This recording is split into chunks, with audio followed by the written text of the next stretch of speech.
Okay, good evening. I'd like to call to order this meeting of Peters Township Council for Monday, June 27, 2002. Mr. Lawler, roll call, please. Ms. Shinafeld? I'm here. Dr. Carrasco? Here.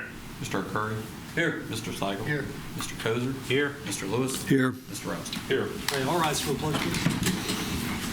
I pledge allegiance to the flag of the United States of America and to the republic for which it stands, one nation, under God, indivisible, with liberty and justice for all.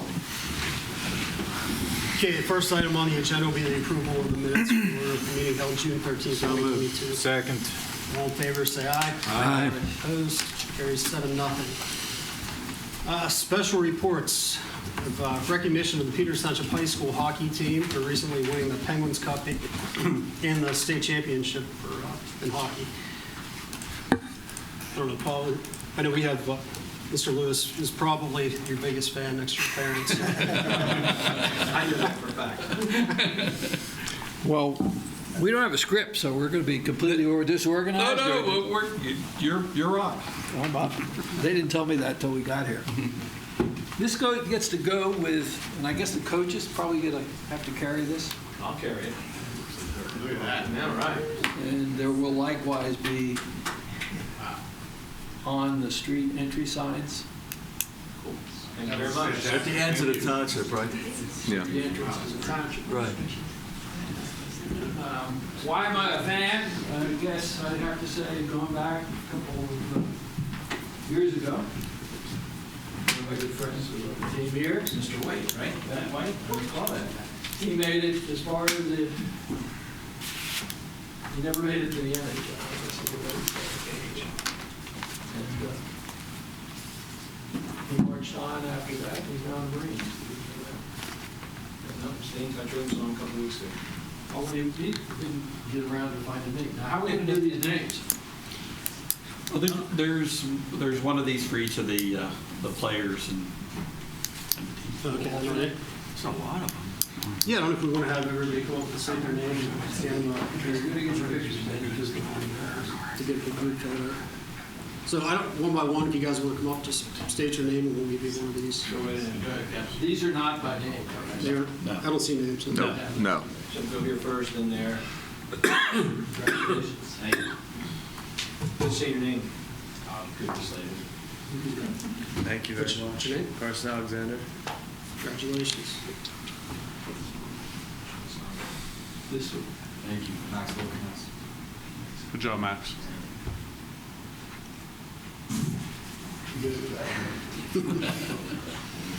Congratulations.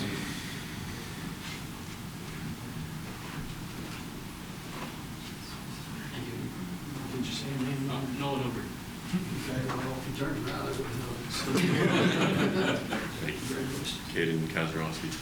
Let me ask you a question, because probably everybody that's watching this will call these jerseys. And I am one of the few that insist that they're actually sweaters. What do you guys call them? Sweaters. I hope that's right. Yeah, I'm guessing they're calling jerseys still. Thank you. You'd have to understand. Yep. Are we ready for the future? Sure, you're injured. Oh, yeah. That's it. I recognize the song. We have a couple left. Looks like we're missing. So we have a lot of guys on vacation and scattered to the winds jobs and everything else. I'll make sure that they all. Guess we want to get a group photo with the council then. yeah, we can do that. Where do you want us to go? Maybe they should stand right in front and we all stand Trust up. me, I've been doing this a long time. You know, and like scrunch together. They need to Is that what would be higher than them, don't you think? Well, let's have council stand there and let's see if we get the guys. I'd put them in front and we'll just Yes. scrunch together.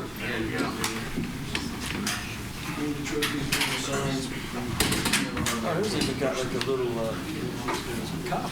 That's pretty good. How many are graduating? Seniors, I 17. 17. Out of 30, yeah.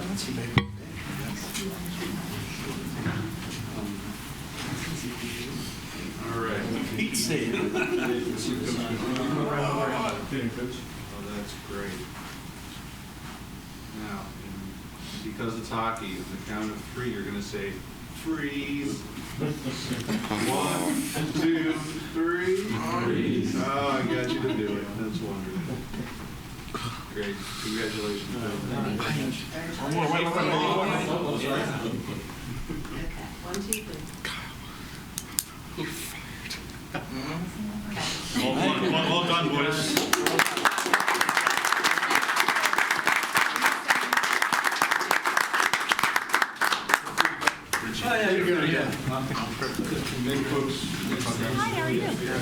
Coach, thanks for bringing them in, and thank you for your efforts. Congrats, Coop. Thank you. Bye, guys.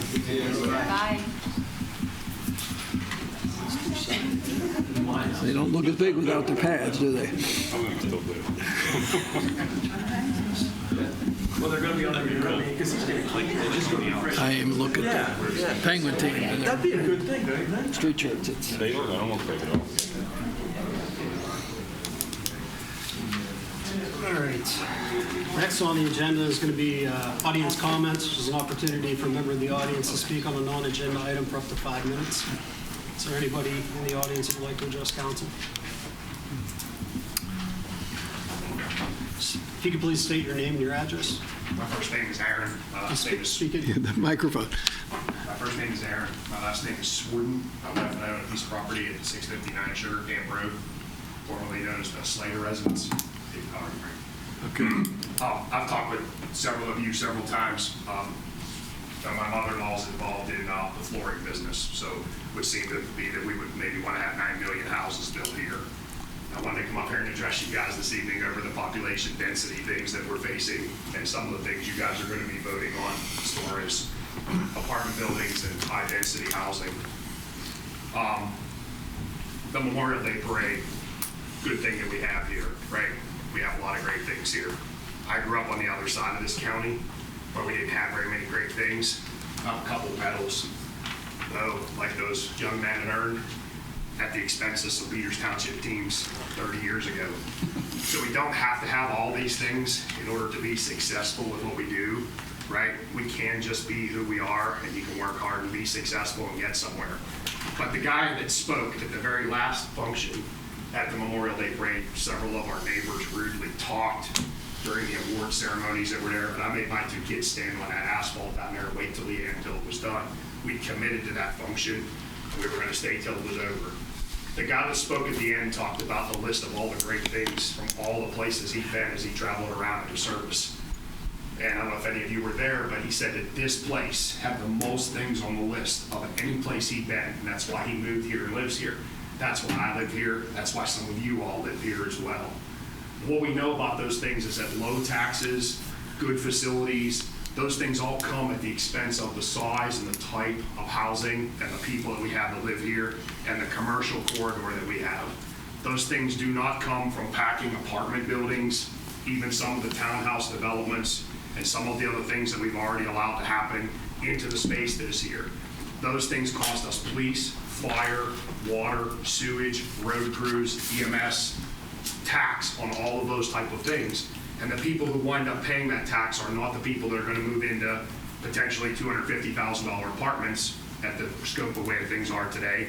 It's the people that live in the middle range houses. It's the houses that some of you live in some of your own neighborhoods right now. So I would like to ask you guys to please consider, as you make decisions with what you allow to go on here, to please preserve the lot size, please preserve the green space that we have and the size of the structures that we allow to get built. And please think about the cost that this is 20 years down the road to police it, fire it, EMS it, tax it, sewage it, plow the roads and everything to get developed. We do not need to grow the population here like the plan is. I think I'm supposed to get about 150 or 200 new neighbors over there. And that's all farm field space right now that costs us nothing to maintain. It costs us nothing to manage the runoff out of. And we have to project what's going to happen with all that down the road. I think we're making some bad decisions here on the density. Thank you guys for your time this evening. Well, thank you.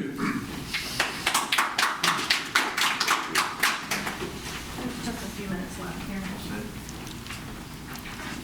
Hi, my name is Jody Lesnikowski. I live at 111 Scenic Ridge Drive. I have emailed all of you. I'm a real estate agent in the area.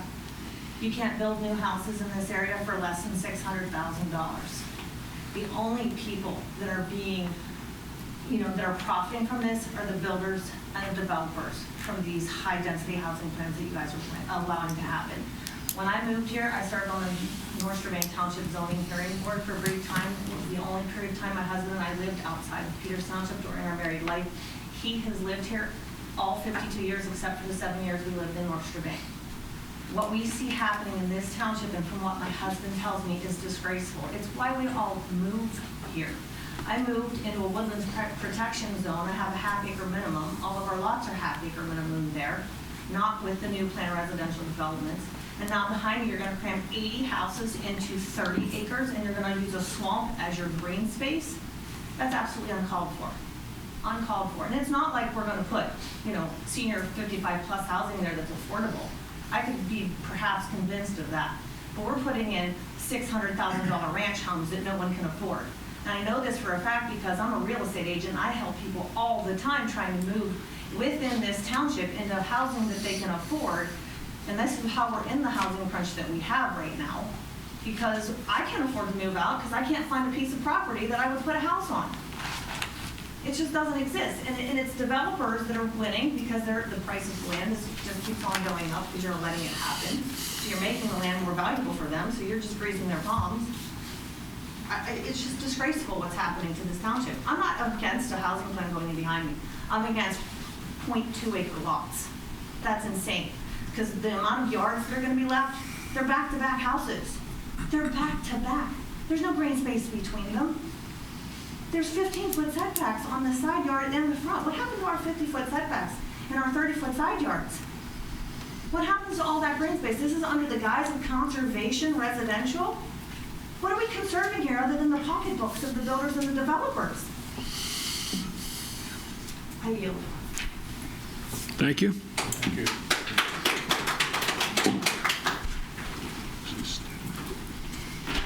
Steve Renz. I don't know if the microphone's working, so I'll just speak up. Can you say your address as well? 838 East McMurray Road. So I wasn't planning on saying anything, but they're making some good points here.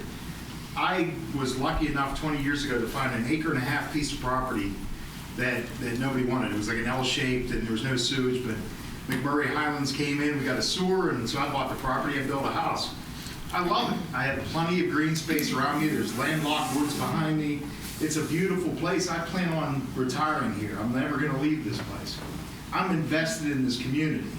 When you're building these small houses with no lots, you're getting rental people, you're getting transient people, you're getting people that aren't invested in Peters Township. I plan on staying here, so I plan on doing everything I can to keep this community a great place to live in, and I want my daughter lives here now too, so I plan to invest in this community for years to come. I think this plan, this design of high density housing is doing the opposite. It's going to get people in here that don't really care about our community. They're just coming in, a place to live for a time, and then they move on.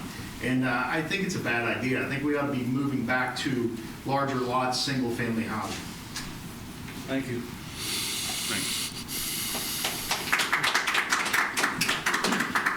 Anybody else care to comment? Okay, so regarding this issue, the only thing we have on the agenda tonight is to set a date for the public hearing. So I would hope that you guys come to the public hearings and make your voices heard at that time.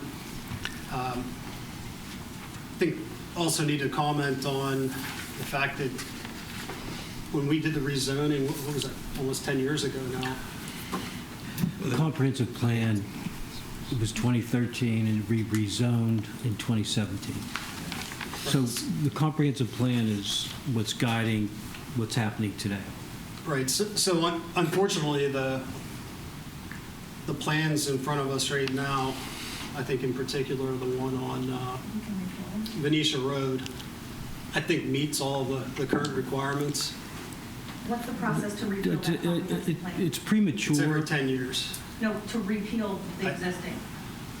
What that process You can't repeal the comprehensive plan. The plan probably next year we'll begin the process of redoing the comprehensive plan. So that would be the time that you would look at that. Yeah, and But it's not only the comprehensive plan, that doesn't change the zoning ordinance. The zoning ordinance actually governs what happens. And so that whole process takes time. And to comment on the Woodbriar development that Jody referred to, it's premature. That was their initial submittal. Okay, so there's nothing official in that. It's in the review process.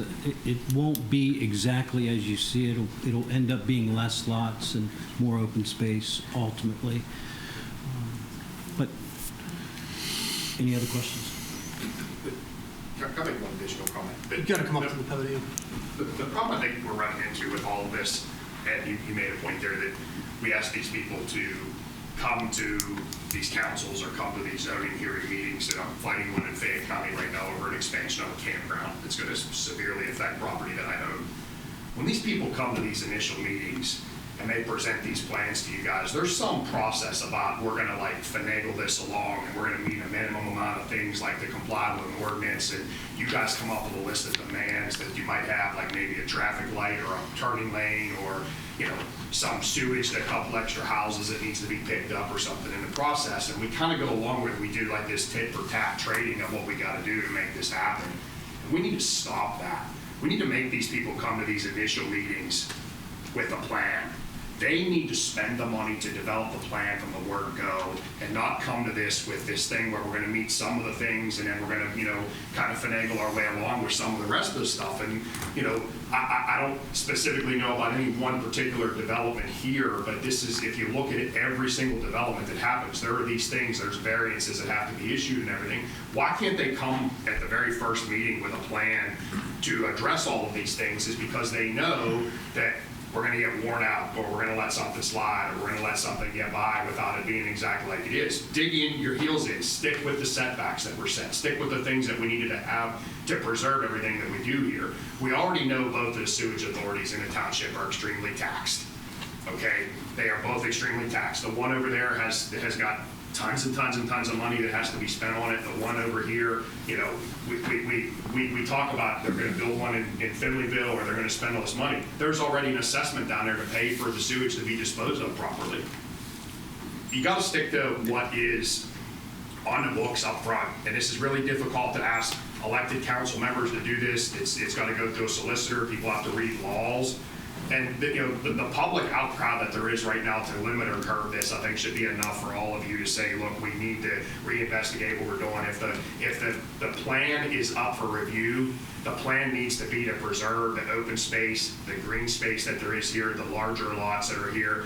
There was a comment made here just a minute ago about the cost. I don't care if a house costs $2 million here. It needs to cost more than all of our houses for this to make sense. So every house that you and I live in, anything that is built needs to cost more than that for this to make sense. There needs to be nothing built that costs less, because that in itself is what is going to bring me this density thing into here and cost us all those things down the road in the future with the taxes. Dig your heels in and stick to what is out there. You have the power to make this difficult and to curb this development in some way by making the things that we want to have happen here happen. And then when the plan gets redone, we all need to participate. Thank you. Anybody else?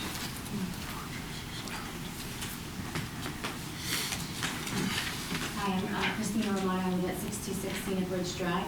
I was at the school board meeting where you guys were there in conjunction with the school board, and one of the men from the planning department, I believe it was, got up and presented all the new developments that are being planned over the next 5 years.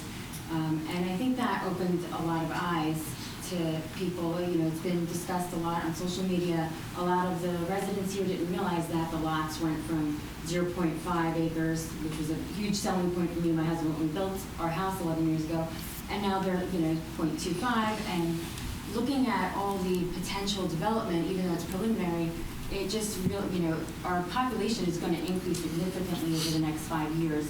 And, of course, with the apartment building, people were concerned about, is there going to be a stipulation that if they can't sell all those expensive apartments, are they going to be filled with Section 8 or, low-income housing? Can the government come in and force us to do that?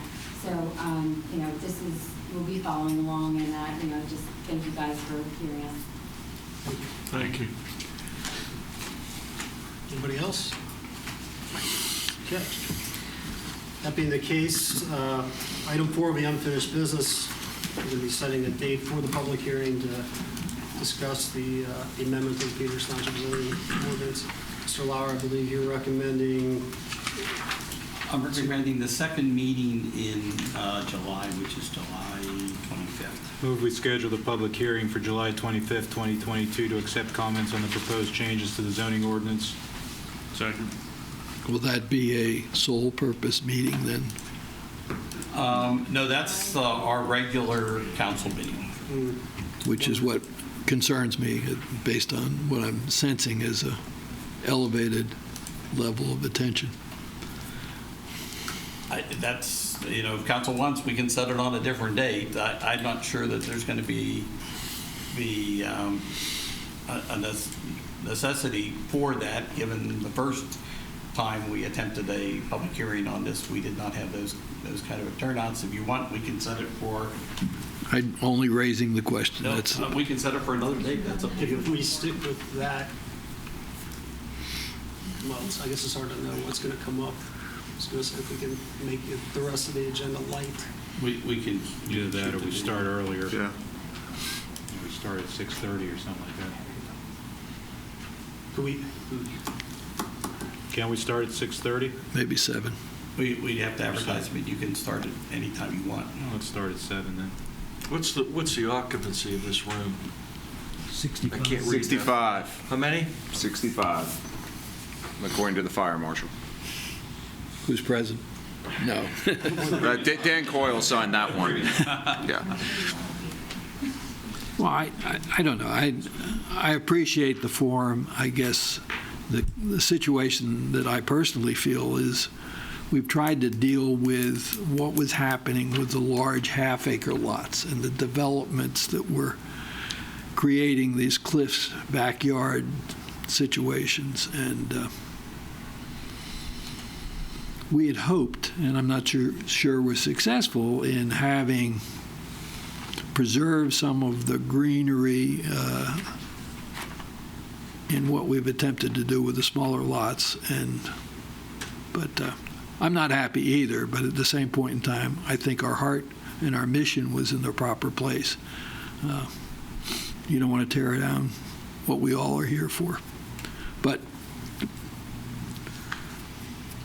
And the goal was that, if you're going to build quarter-acre lots, you had to leave 30% of the site as open space and undisturbed. Yeah. Unfortunately, and I agree with Mr. Lewis, not too many of those plans that have been developed under the guise of the quarter-acre lots have really panned out the way that we had hoped they would in terms of preservation of open space. But in terms of density, you have increased density. Right. You have smaller homes that are on smaller lots, but you have much more common space. Right.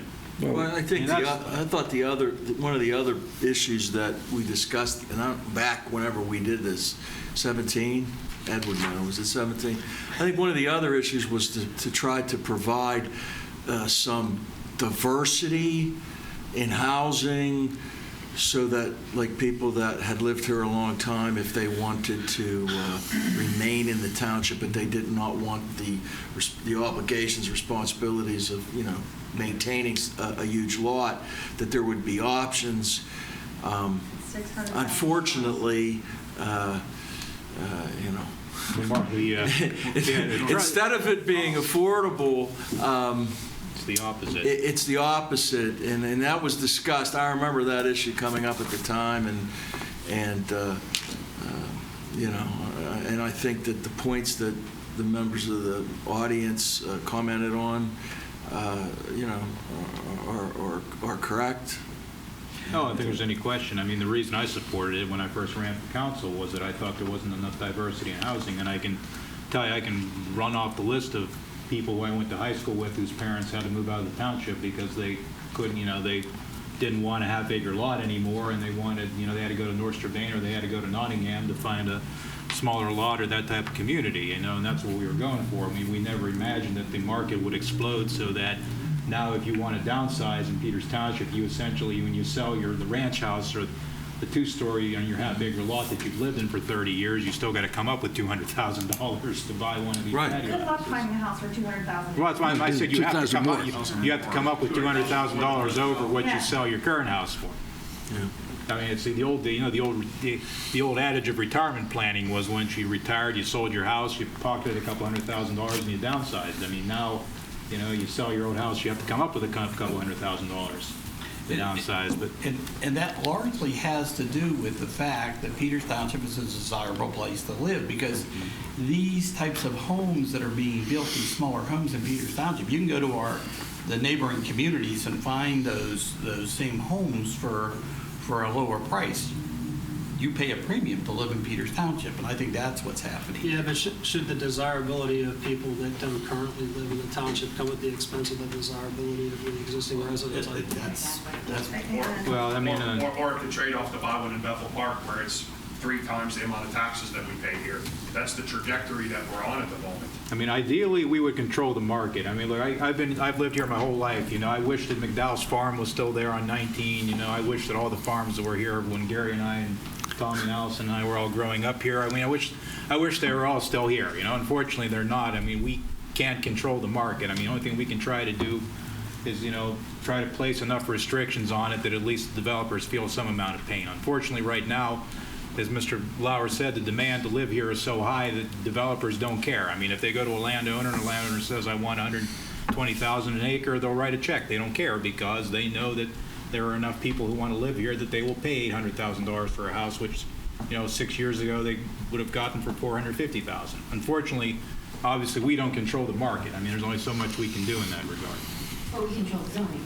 We do control the zoning. And you bring up a good point. We don't want to make it easy on the developers, but that's exactly what this public hearing is going to deal with, is making it easier That's exactly on the what has developer, happened. which is It why I is voted exactly. against it. Oh, but you need to remember that the quarter acre, if you have the quarter acre lots, you're not getting any more houses out of it than you would if you had half acre lots, because you're only allowed, the density isn't changed, the density per acre. So when you go to the quarter acre lots, you get the same amount of houses as you would if you was a half acre development, it's just that they're closer together. Right, so it's not as if a developer can come in and say, okay, I've got 50 acres. But they're using 10 acres of swamp as Well, their understood, space. understood, but it's not, anyways. but it's not increasing the density. Now, under the old system, they probably find a way to come in and get some approvals from DEP and they fill that swamp. Whether they do or not, I don't know, but it's not increase. If someone has a 100-acre farm, on half-acre lots, they could roughly get, 80 houses on it, maybe 90, so. 1.2 lots. Right, exactly. So, But a quarter-acre lot isn't a desirable home for somebody for their forever home. They get a quarter-acre lot, that's a temporary home as they move into their next. Why do we want to build temporary housing? Yeah, or it's we want to build housing where people want to grow up and stay there their whole life. That's or it's their last home, or it's the last home. I'm going to rein this in. First things first, let's have the public hearing regarding the rezoning of the MA1 or MA2 district. What is the Consensus date? what's the consensus of the, you guys want to do it July 25th at 7? Monday night, or do you want to do it early on the current night? I'll rely on your all's experience with whenever you think is best. I think if we keep the agenda light and we start at 7, we can do it on the 25th of July. It's fine with me. Okay. That's what we'll do. All right. You have to vote on the motion. There is a motion and second on the floor. Okay, what? Was it I'll restate the motion. I'll move that we schedule the public hearing for July 25th, 2022 at 7 p.m.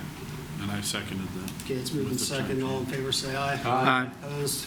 Carries 7-0. New business, first item will be acceptance of the annual comprehensive financial report. I'm going to turn it over to Ryan, since Ryan already did that. And this actually has a lot of bearing on the current discussion in some ways, but I'll make this quick. On an annual basis, we contract with a third-party auditor, Hozak, Speck, Mutual, and Wood, to audit the township's finances for the previous year. They prepare 2 reports. One goes to the state. It's purely a financial report. The other one is what's before you tonight, which is our annual comprehensive report. This is a much more thorough report. It doesn't just look at finances across all funds. It looks at pension investments, employee benefits, and it also gives comments and indicators on township programs, how we're delivering services to the residents, and the local economy. The one point for this report specifically, we were able to get all of the 2020 census data, so we have that as a comparison against the 2010 data. I would encourage everyone to look at it. It's pages 120 through 123, and I'll just highlight a few things just offhand. The number of residents 25 years and older with an associate's degree from 2010 to or an associate's degree or higher, sorry, from 2010 to 2020 went up 32%. We actually had from 2010 to 2020 the slowest growth in the township since 1950. That's table 21 on page 121. The number of owner-occupied units in the township actually from 2010 to 2020 remained the same, both at 91% of the total number of units in the township. So I would encourage everyone to take a look at this. It's available for residents on the township's website, also at the library, and here at the municipal building. The report's submitted every year to the Government Finance Officers Association for their review as part of their Excellence in Financial Reporting Award. So that's all I got. And what council needs to do is take action to accept it. So moved. Second. Okay, motion and a second. Any further discussion? All in favor, say aye. Aye. Opposed? Carries 7-0. Do we have a recollection of just how many years this accounting firm has been? 25. Oh, how long the accounting firm's been here? Their contract's actually up this year, so. I say, but it It is- predates me, so it's before. It's been like 20-plus years that Yeah. we've cooperated with them. Okay, next item will be setting a date for the public hearing for the proposed budget And amendment. I was going to propose that we do it on the same evening, given that we have a court reporter here. We seldom get people making comments on the, Yeah, that should be quick, Yeah. assuming we put it after the, yes. All right, move we schedule the public hearing on the proposed budget amendment for July 25th, 2022. Second. okay, motion and a second. Any further discussion? Seeing none, all in favor, say aye. Aye. Opposed? Carries 7-0. Item C, approval of the D'Angelo Gross lot line revision. This is a simple subdivision, moving a lot line. Mr. D'Angelo is gross on two pieces of property that sit right on the border. What they're attempting to do is to, at least on the rear property line, to have it closer in line with the township border. So Has Nottingham approved this yet? I don't know whether they have or not, but they can't record this unless Nottingham actually approves it as well. I'm going to make a motion that we approve for recording purposes the D'Angelo gross lot line revision, as shown on drawings prepared by Pilston and Surveying, Inc., dated April 28, 2022, for James N. D'Angelo and Gene C. Gross, subject to Township's Planning Commission's conditions. I'll second. Okay, we have a motion and a second. Any further discussion? Okay, all in favor, say aye. Aye. Opposed? Carries 7-0. Item D will be awarding the bid for the acquisition and installation of garage doors at Fire Station Number 1. So the 2022 budget includes appropriation of $95,000 for the purchase and installation of garage doors at Fire Station 1. We opened bids on June 20th. Despite the fact that 3 contractors had expressed interest in the project, only 1 contractor, Overhead Door Company, submitted a bid. We're familiar with this company, and they do a great deal of commercial door work, and so we're comfortable with them as a bidder. The doors that are being replaced are proposed to be replaced are the 3 front doors. These are to be replaced, as council will remember, with doors that are glass so that you can see back into the bays. The 2 rear doors are to be replaced with similar steel doors, but these were bid as part of the alternate. And then in addition to that, this is the door on the side of the building where the ladder truck is. All of these doors except one in the back are at least 24 years old. This is just slightly over the amount that was appropriated, and it's My recommendation that council award a contract in the amount of $97,926 to the overhead door company for the acquisition and installation of garage doors. Now, it's just the 3 doors in the front that are going to be glass, right? The door Yes. where the ladder truck isn't going to be glass, right? No, this, Or Just the ones you can see from the road. okay. Yeah. right. so No, but you can see the ladder. You can see the ladder truck door Yeah, on the road it too. won't be glass. That It'll be would- glass. It's the okay. ones in the rear that won't be. Yeah. Okay. So All right. I understand these doors are old, but what's wrong with them? Chief, can you come Mike. Sure. Thank you for the question, Dr. Prosco. A variety of things. We have a plan of building maintenance that lasts over the next couple of years. It kind of started with the interior renovation of the old social hall space, the mansard that you see. The building itself was built in the mid-'70s. The garage doors, the best date that we could find on the doors was from 1992. But anything from tracks on some doors, we can't get parts for some of the openers. We could come in and replace all the openers, but we have taken the recommendation of our current garage door vendor to start the process of replacement on these doors. We did it in a process of leaving the rear doors out. Those are the ones that are in best shape. They get used the least. However, by having an add alternate on there to see if the price was something acceptable, knowing sometime within the next 3 to 5 years they're going to need replaced anyhow at the latest 3 to 5 years. So. Well, those back ones are not 92 because that addition was put on in 97, 98. Correct. Yeah, these front ones, they have copyright and other stickers. That door that you see on the right is the newest of them. Our best guess is that all of the doors, most of the doors were redone when that addition was put on in 97, 98. Do you have a best guess of annually how much you spend in maintenance on these? I'm just trying to figure out if there's a significant cost savings. Sure. Just an opener itself is, I forget what we budget for it, Ryan, somewhere in the neighborhood. It's thousands of dollars for a new opener because they're high cycle openers. We are not going to put those on these 2 doors because they don't get used as much. We took the steps to try to skim as much money as we could by not having the high cycle openers on the doors that don't need it. The front doors will get the high cycle openers because they are used multiple times a day.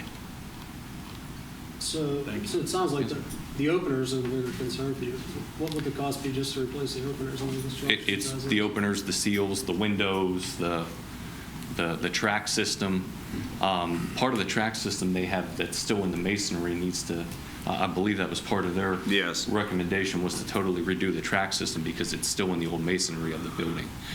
So they're going to replace it, I believe, frame it with wood and replace all the track with that so it will actually seal up. If you look on the left side, that left part of the doors, we have mouse traps in the garage, but realistically there's, small groundhogs that can get through that little hole over there. So honestly, it's just it's a length of time thing. Even the man doors on the outside of the building are really starting to show their age. It's not like the insulation in these doors goes bad whatsoever. Some of the slats are salvageable, but again, going with the recommendation of Johnson Door Company a couple years ago, we put this in the capital improvement budget starting 2 or 3 years ago. It was at least in there 3 years ago, maybe 4. Well, in reality, if you live in a house for more than 30 years, chances are you're going to change the garage doors at some point. And I always thought, it was one of the biggest travesties, one of the biggest mistakes the fire department ever made was when they took out the old glass doors there and put those current doors in the front so you couldn't see the trucks anymore, which I always thought was a disservice because we have these beautiful fire trucks and you can't see them from the road. But regardless, the doors need replaced. I'm just yakking for no reason because I like the glass doors. So I will make a motion that we award a contract in the amount of $97,926 to the Overhead Door Company for the acquisition and installation of garage doors at Fire Station Number 1. I'll second it, and I guess the one reminder I'd like everybody to respect is the fact if you can't get these doors to operate with the operator, I don't know that you can manually raise them as heavy as they are. But if we had to use as an excuse the inability to respond to a fire because we couldn't get the garage doors open, I think, is a concern. Will they have a battery backup? You should know better than to They're on leave generator before we power. vote. I'm sorry, I know. They're on generator power. And to your comment, I've received a lot of comments since about making the front doors glass from the people that go to preschool up at Trinity that pass the fire station all the time. They like the summertime because the doors are open and they always stop in. So to see. Well, yeah, I remember when I was in kindergarten. When I was in kindergarten at PV, and we would go over there to the fire department. That was the greatest thing, walking up the driveway and looking through the big glass doors and seeing the trucks there. Things that I've come to take for granted. I've started asking around and seeing those things. But Mr. Lewis, your question: the garage doors are on generator power. Yeah. Do we have a motion in a second? Yeah. Yes. Okay. Great. Any further discussion on this? Okay, all in favor say aye. Aye. Opposed? Carries 7-0. Item E will be award of a contract under the Co-Stars program for amenities in Rolling Hills Park. So when we are buying things that are more commodity-like under the CoStars program, what we attempt to do is to get multiple quotes from vendors. What we're looking at purchasing are picnic tables, benches, garbage cans, and bicycle racks for Rolling Hills Park. The low bid is from Jeffrey Associates for $82,411. It is Jeffrey's Associates picnic tables that we have been successfully using at Peterswood Park for a number of years. My one thing that I would point out to you is in their quote, they make reference to the fact that their lead time is 26 weeks upon receipt of an order. I don't think that will be a problem because we don't intend, where the park's going to open, we don't intend to program it until next spring so that we give the park this fall's growing season and next spring. But I thought it was important that you understand that. If you choose to award to the next low bidder, which is Snyder Recreation, I would ask that you do that with the caveat that we have an opportunity to see that product so that in fact we can determine whether it'll work in our Paul, I have a situation. question. What did we budget for this? Because it's not in your memo. Well, this is not a separate item in the budget. This is included in the Rolling Hills Park project capital budget. So this would be in line with what we had anticipated spending there.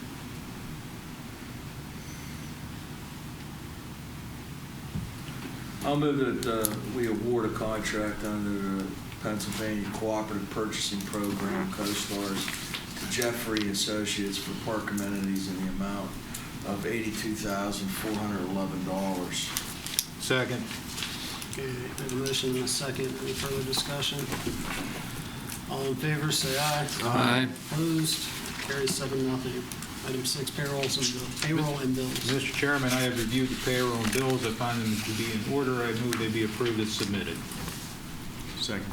Okay, motion and a second. Any further discussion? Okay, all in favor say aye. Aye. Opposed?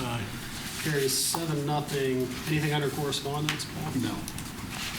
Anybody have anything they want to discuss under the reports? I think I have two questions, and I don't have a copy of the police report that you sent out yesterday, I guess. I was concerned about a couple of the issues that were not closed, that are still pending investigations and things of that nature. Maybe for the next meeting, we can get kind of a recap, and if I had it in front of me, I could tell you the particular ones I was looking at. And sort of on the same subject, I'd like to at least extend a thank you for all the staff, volunteers, and people that worked on Community Day. I think it was probably very refreshing to see everybody out and about again. And it's hard to believe it's been 2 years. Yeah, that's when I was in the park. That was the universal comment. People were happy to see that that event finally be back. 2019 was the last time we had it. It was a beautiful day, although I will say it a lot sunnier up on top of the hill now with all those trees we had to remove around the playground up there. I was looking for shade and couldn't find any. Anything else on the reports? Miscellaneous? I had a question. It's not on the agenda, but I noticed in the packet that there was a letter from the solicitor about the issue that we talked about at the last meeting about the Roberts Rules of Order. And apparently, there could be no they were able to uncover anywhere where we ever adopted that, and it's not really required by the, I don't believe, by the second-class township code. Although, you know, the letter seems to suggest, according to the Township Supervisor Handbook, that, you know, it rules of parliamentary procedure, you know, expedite business, so on and so forth. I mean, I don't see why we just don't adopt that. Well, and if you look further into his statement, and this is what the township officials handbook is for second-class townships, and that's where we derive from. And what they make the point of is that it's important to have regular order in your meetings, and we have that.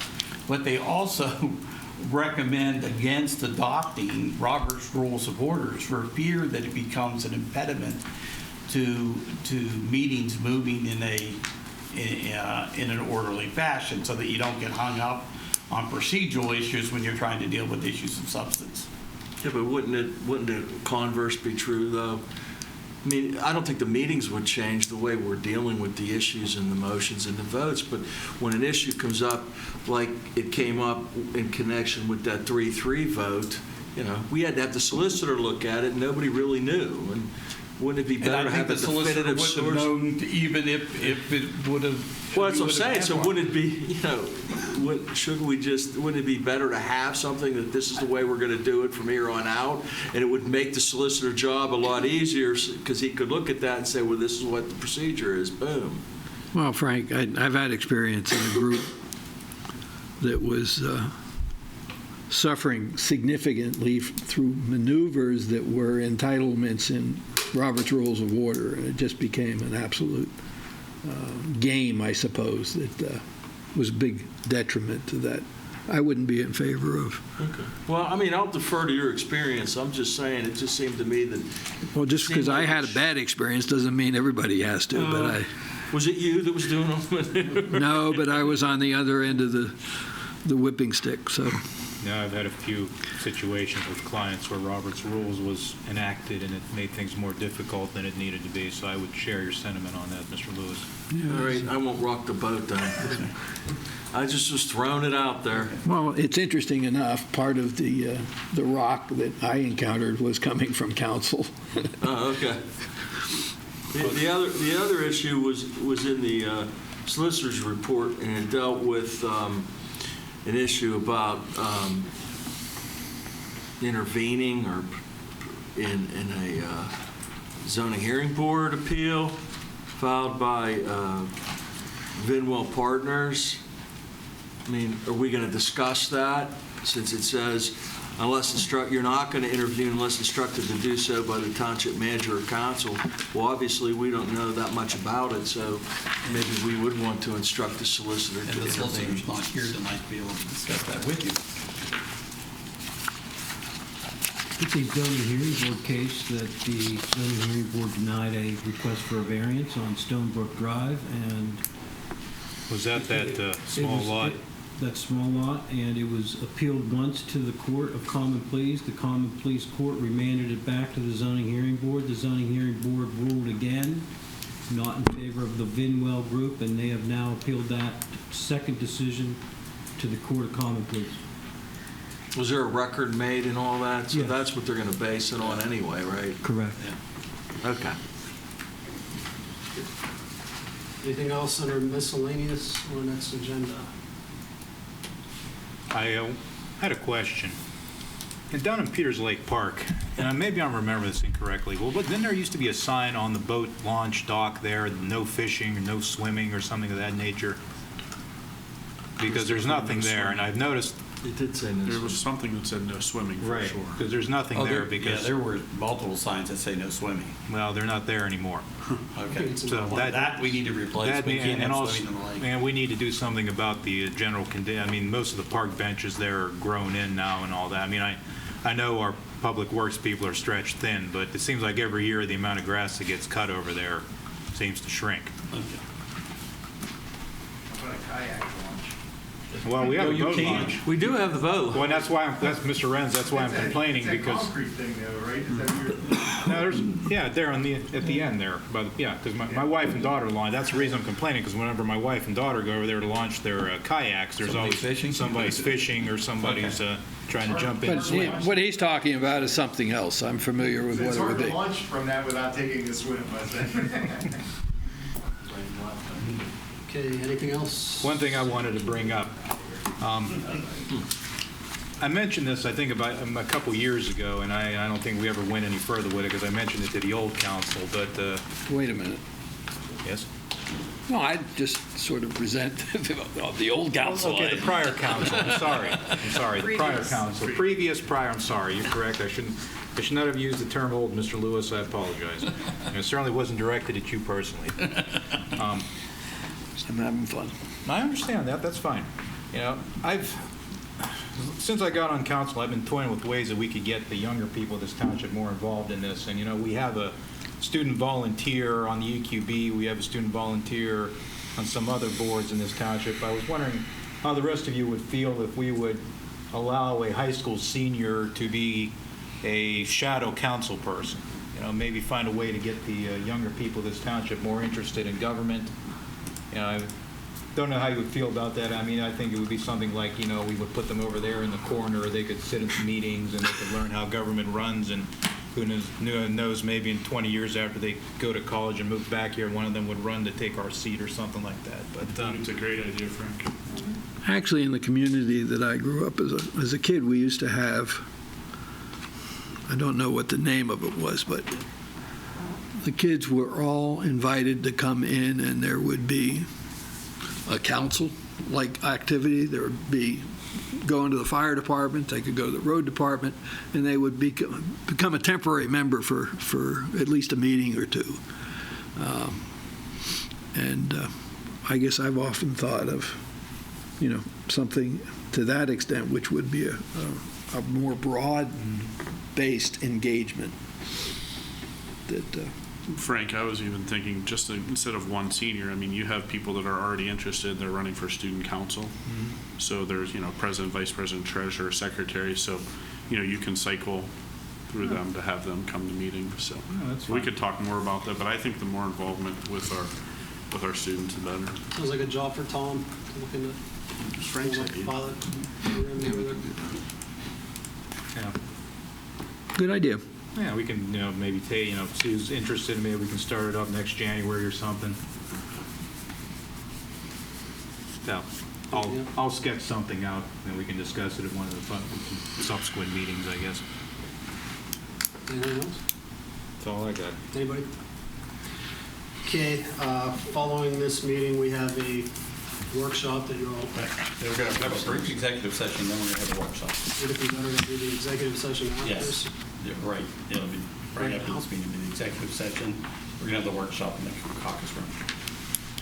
Is there enough room if the audience wants us to? Well, the audience wants to hang around, we can put seats in the back. That would be fine. Okay. That said, this meeting's adjourned.